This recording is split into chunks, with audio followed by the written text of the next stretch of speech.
development of CSUMB was actually something I knew a lot about even before I came. You know, I had a vested interest in the goals of the university and the sort of utopian sense that it would be this new mecca for a new kind of learning and teaching.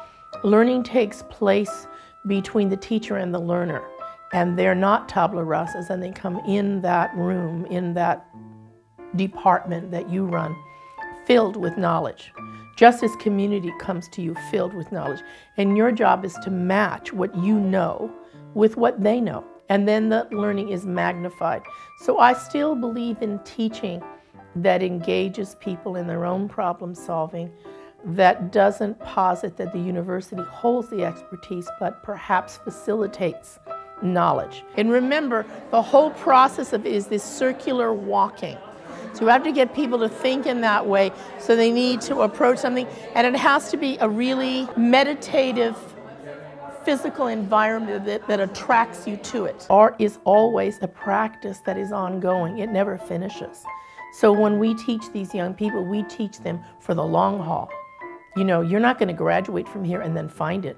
You've got to have a set of practice that continually changes so that when you reach my age, 66, you can look forward to continuing to make art.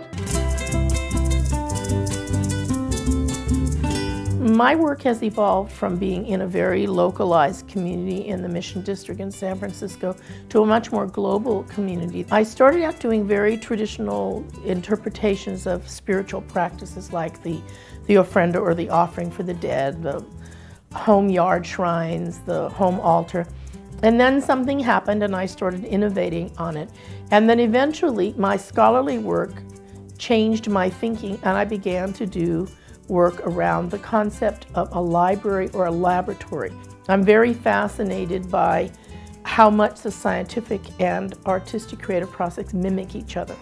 You know, the hypothecating, the testing of materials, the observation of phenomena, the synthesis of ideas. Those are, to me, what holds us all together.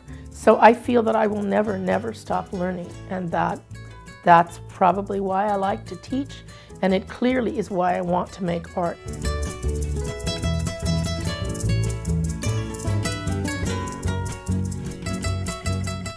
You know, as a process of leaving the university, because I'm retiring soon, I am reflecting on those 14 years, and I still believe that this university has an unfulfilled potential in respect to being a unique way of learning and unique place for learning.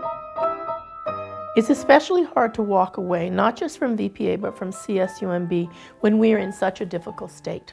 You know, the budget cuts, what I perceive on a much larger level to be the dismantling of the finest public school system in the world. I feel very strongly that is what is happening, and it is an outgrowth of conservative politics, of shifts in diversity, of people not being able to identify with the young and being willing to educate them.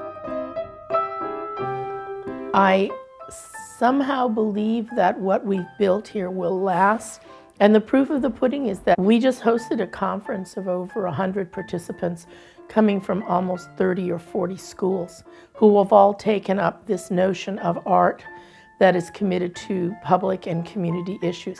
So I feel as though our prophetic vision for CSUMB has actually come true.